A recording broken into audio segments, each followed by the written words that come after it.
Welcome to Gamer Ability. I'm your host Sixpenny, and I'm back with another tutorial for PGA Tour 2K21.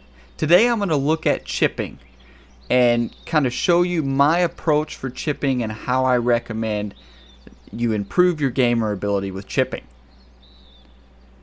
The best place to practice chipping is to actually go to the driving range, select practice, and go to the chipping practice.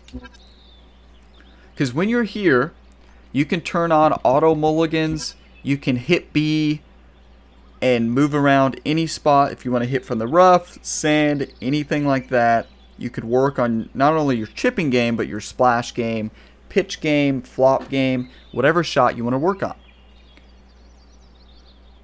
So as we move into chipping, the main three clubs I chip with are the lob wedge, sand wedge, and gap wedge. Sometimes I chip with the pitching wedge, but since the pitching wedge rolls out a lot more, I usually avoid it. So as a general rule, if we're looking at the lob wedge, when it hits, my scoring distance from the spot of where the pin is, or spot of where my A marker is about 1.5 grid lines away. So if the pin, which right here, this is about 1-2 grid lines away. So this is the club I would hit. I would hit the lob wedge because my scoring range is about 1.5. With a slight fast follow through, we're hitting into uphill. We're going to get there, and that's a good scoring club. The next one is the sand wedge. As a general rule, the sand wedge scoring distance for me is 2.5 grid lines. So I'm going to aim the marker. So if this pin's here, if I aim here, we're not going to make it. But if I move 2.5 grid lines, so that's about 1, 2, half, this would be the scoring distance for the sand wedge. But it doesn't make sense to do that because I could just hit the lob wedge. Now looking at the gap wedge, we're looking at 3.5 grid lines for my scoring range. This doesn't mean that it's always going to roll out 1.5 grid lines, 2.5 grid lines, or 3.5 grid lines. That's the range I like to score at. I'm going to make every chip I hit, I'm going to make. My goal is to not just get it close. My goal is to go for making it. So if I hit it a little bit firm, I'm happy with that. Now if I was going to hit the gap wedge, my scoring range would be 3.5. So 1, if you're looking at my A marker on screen, from here that'd be 1, 2, 3, a half would be this right here.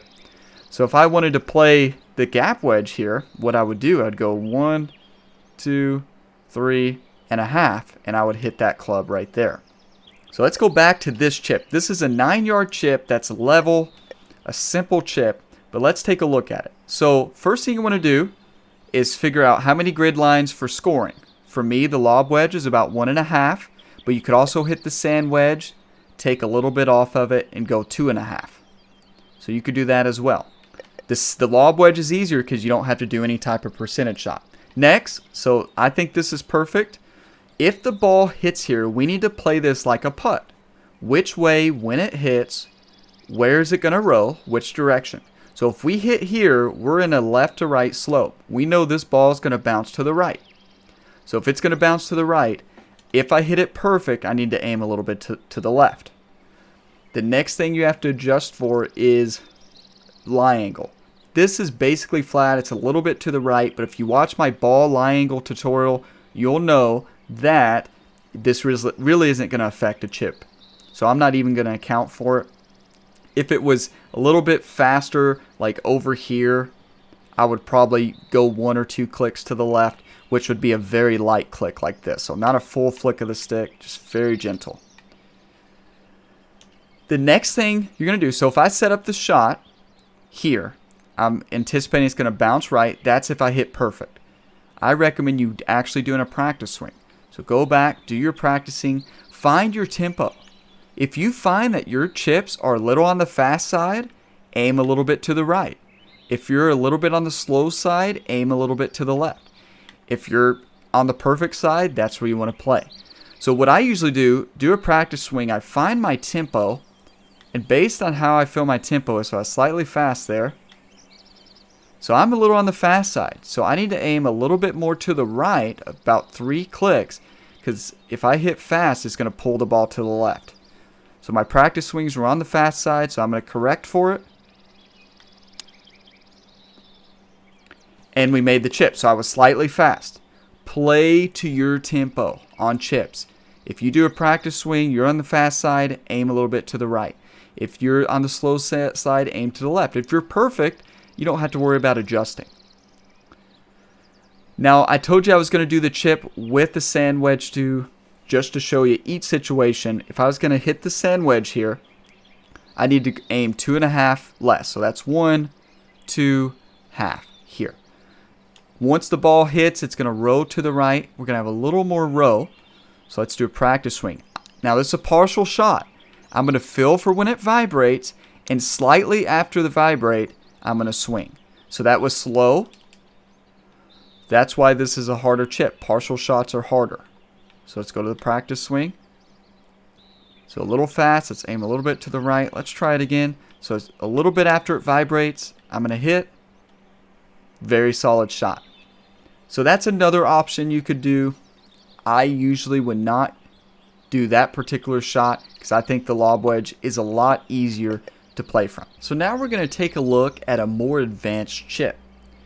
So we're looking at a 15-yard chip. We have a red lie angle where a ball is sitting on, and then we have a left to right break for about 5 or 6 grid lines to the flag. So you have a decision to make. Now remember, my scoring grid lines, those are for the shorter shots within, so those grid lines, the 1.5, 2.5, 3.5 for lob wedge, sand wedge, and gap wedge, that's not row distance. Remember, that's when I'm going to score from about anywhere from 2 to 12 yards. Now, when you get to these longer ones, you're going to have to get into the higher pitches. So you're going to get a little more row. So I don't use those exact grid numbers for these longer shots. So let's take a look at this. A pitching wedge chip is usually going to roll about 7 yards. So that's on medium to fast. Fast greens, you may get a little bit more, 7 to 10. You may get less with slower and soft surfaces. But in general, you're going to get about 7 yards of roll. 7 or more. So if I hit the pitching wedge 10 yards, we're going to roll all the way, that's 11, 12, 13, 14, 15, 16, 17, 18. We're going to roll into this area. That's going to be too far. But what I could do is take some off of it, go to about 8 yards, and hit that shot, and we would roll out. So 9, 10, 11, 12, 13, 14. We'd probably roll out to 15, maybe a little bit more. That'd be a good shot. Or we can go to the gap wedge. If we hit a gap wedge on, this is tip medium firmness, medium fast greens here. Fast greens, you'd get a few more, but you're going to roll out on a flat surface like this about anywhere from 5 to 7 yards. So 9, 10, 11, 12, 13, 14 with a slight fast follow through. That'd be perfect. You could also hit the sand wedge. You'd roll out about 5 yards, but you could add a fast follow through or go into shot shaping, hold down LB, put a little top spin on it to get a little more roll. So those are the 3 different ways you could do this shot. Or, of course, you could pull out the splash and do a partial splash shot. That's another option. I would chip this. So let's take a look at how I would approach this shot.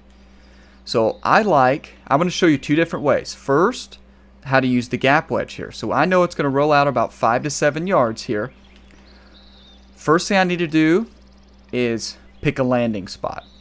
So if we hit here, it's a steady left to right. So I'm going to play it like a putt. So I'm going to assign 1, 2, 3, 4, 5. So I'm going to aim about 5 clicks to the left, right there. Then we need to look at the ball lie angle. So you already have my ball lie angle data from my ball lie angle tutorial. So I need to aim about 5 clicks to the left because of the red lie angle. Fine. Now I'm going to go into a practice swing. Let's take a practice swing. Try to do a full swing. Let's see where my tempo lies. So that one was perfect. Perfect. Fast. Fast. So I'm a little on the fast side. So I'm going to aim a little bit more to the right because I anticipate I'm going to be on the fast side on this chip. So now let's test it. I hit perfect. See, I shanked it to the right a little bit on the swing plane. Very good chip. We had the distance perfect. We knew it was going to roll out 5 to 7 yards, somewhere around there. Let's try this again. See if I can get the fast tempo that I thought I would get. So a little too much on the fast side. So again, your tempo is probably going to be different from round to round. Maybe you're going to be slow. If I had a slow follow through, see if I can practice a slow follow through. Yep, apparently I just can't hit a slow follow through. There we go. So if I was going to hit a slow follow through, I need to aim more to the left and see if I can do that. And a slow follow through is going to be less distance. So still a solid shot. But I'm usually either on the kind of in the perfect side or a little on the fast side. So that's how I'd approach a more advanced chip. So now let's head to the course, an actual course out of the practice range, to actually see how I would chip on an actual course. I almost forgot, I did say I was going to show you this shot from the pitching wedge perspective as well. So if I was going to hit the pitching wedge here, I'm going to get 7 to 10 yards rollout. So I'm going to aim at 8, and we're going to see if we can roll it all the way up there. So I need to aim a little bit to the left because of the lie angle, a little bit to the left because of the slope of the green. I'm going to do a practice swing, feel for the vibration. On PC, I'm going to wait a little bit after the vibration to swing forward. On console, you're going to swing forward as soon as you feel the vibration because there's a little bit of input delay. Okay, we had the swing. I was a little on the fast side, so let's go a little bit to the right.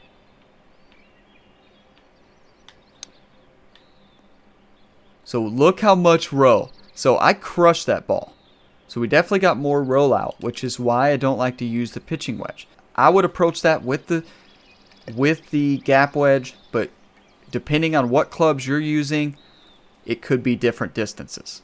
So the course we're going to be heading to in this tutorial is going to be Carbondale Mining Company, a new course designed by TPetro. The greens are going to be firm and the green speeds are going to be fast. I know you play these courses a lot, fast and firm, and that's what you really need help chipping. I'm going to show my system on this course. So let's move into our first chip on an actual course here. We're looking at a 16-yard shot.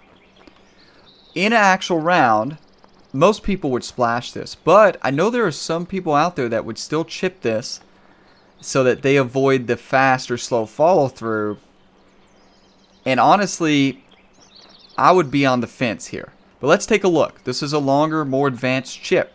If we're going to hit this shot, if we hit the pitching wedge and hit it right at 10, we're hitting into an uphill slope. So it's uphill 3 feet. So it would take off about a yard. So 9 here. It's going to hit into a slope, so it's not going to roll out as much. Instead of getting our typical 7 to 10 yard rollout, it's probably going to be on the lower end of that. So maybe 7 yards, depending on the follow through. But we are on firm, fast greens. If I was playing this shot, I would hit 10. It's going to hit, and then it's going to bounce to the left, roll to the left. So I need to aim, in this case, about 2, 4, 6, about six very light flicks of the stick to the right. I'm going to check my lie angle. It's moving to the left, slightly green. I'm going to move maybe 1 or 2 clicks. So that's my landing spot. But what tempo do I have? What tempo do I want? If you want a little bit more roll, I would do a fast follow through. If I want less roll, I would probably use shot shaping and put a little backspin on it on the right stick to add a little stopping power to it. In this case, I'm just going to do the normal shot shaping. I'm going to go for a slight fast follow through to get a little more distance and spin up the hill. So that's what I'm going. So practice swing. Little perfect, but 101. That would actually be perfect. Little on the fast side. All right, so let's do it.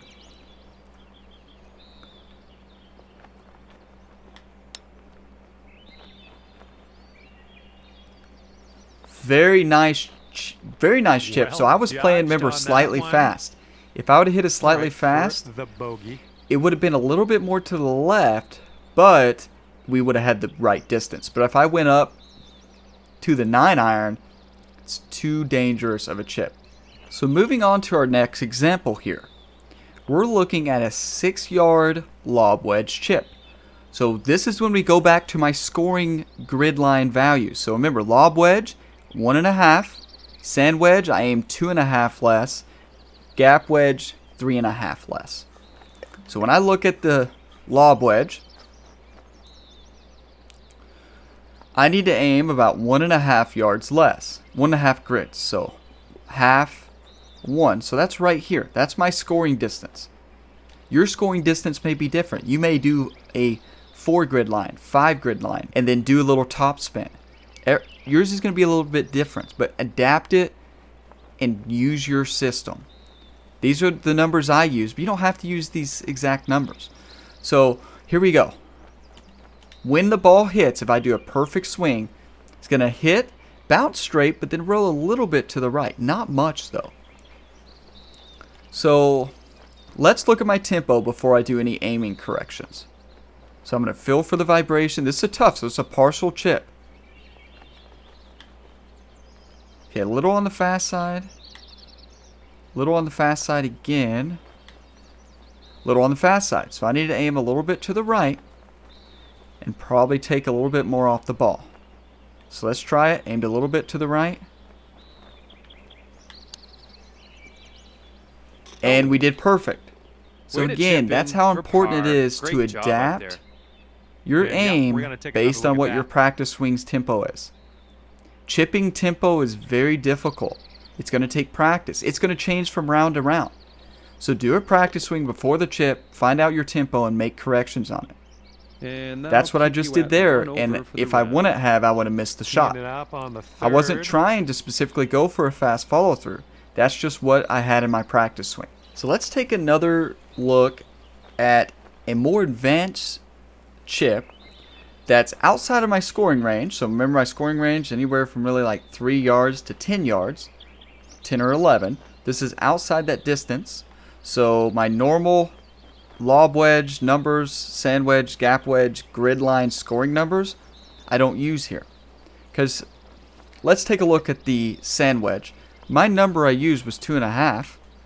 So that's outside of that scoring range. But we could still get the sand wedge to roll out about, if it rolls out 5 yards, that's going to get to 13 yards. So if we let it roll out fully, even though it's not that kind of fast scoring range, I could hit the shot. Or if I hit the gap wedge, we're going to roll out about 5 to 7 yards. It could go a little bit too far because it's going downhill a little bit here. That's another option though. If we hit a pitching wedge, we better take a lot off of it because we risk going way too far. So those are the options. The other option is, of course, I wouldn't necessarily do this here. I would actually chip this, but you could do a splash partial shot. But since it's a chipping tutorial, let's take a look at the chip. If I hit a lob wedge, it's going to be too short. If I hit a sand wedge, it's going to be close. If I hit a 9 yards, so the gap wedge, we're going to roll a little bit past the hole, 5 to 7 yards. Pitching wedge would roll out about 7 to 10. We'd be way too far gone. So we're going to go with the sand wedge. Let's look at our landing spot. We have a lot of break to the left. It's going to hit and bounce right, and then it's going to roll right. So we're going to go, I'm going to play it as about 20 clicks. Maybe a little bit more, because always the eye test here. So I did about 30 clicks to the left here. So if we land here, it's going to bounce, roll down the hill, and slide this way. Next up is lie angle. So this is where I would aim that 10 clicks to the left. That is a big red extreme lie angle. So now, practice swing. Let's find out where our tempo lies. Okay, we're on the perfect there. Slow. So I think we're going to be somewhere between slow and perfect. So I like this shot. Maybe aim a little bit more to the... Yeah, right on that grid line. And then let's hit the shot. So I slowed it. Still a solid shot, but a perfect follow through there. 4-foot putt for us. Probably would have been right on it. Now ignore my scores in the top. So when I try to just hit the ball in any position, since I can't pick it up, I pull the putter off the fairway near the green and just kind of putt it wherever I want it. For the last example here, we're going to take a look at a downhill chip shot. I get a lot of these in my rounds, and they're the most dangerous shots. So uphill chips, you just have to usually club up and make a few changes that way. And you don't have to worry about with uphill chips for it to roll out too far. But with downhill chips, it's a real danger because you could really get it to roll out far. Alright, so in this shot, the scoring distance, if you remember, is 1.5 with the lob wedge. So that's here, but it's downhill. If I hit here, we're going to have a tendency to roll out too far because it's a little bit downhill. If that's what you want, if you want to go right at the pin, you can hit that shot. But what I'm going to do is take it to about 2 grid lines, 2 to 2.5 here. Now, if we hit here, you can see it's really going to break to the left. So I'm going to aim, treat it like a putt. It's going to hit, bounce to the left. I'm going to aim right in this. It's about 15 clicks to the right. Do a practice swing. A little bit on the slow side. A little bit on the fast side. Okay, so I'm going to aim it a little bit to the right. I'm usually a little bit on the fast side on these short chips. Ooh, so close. So very solid chip. All we did, chip. Fantastic. We changed the grid line scoring distance to about 2.5. We just didn't read the break as well as we should have, but still a very solid chip. We were close. We didn't make it. But now you know my chipping style, how I approach chipping in PGA 2K21 on master settings. I hope you found this tutorial helpful. If you missed my other tutorials for PGA Tour 2K21, make sure you check them out in the links in the description below. I have 12 tutorials now for PGA Tour 2K21 on all aspects of the game. I'm here to help. Let me know if you have any questions down in the description below. Stay tuned for many more live streams for PGA Tour 2K21 and for many other videos from other games as well. Thank you for watching this video. Don't forget to like and subscribe to the channel and keep coming back for more content like this and to improve your gamer ability.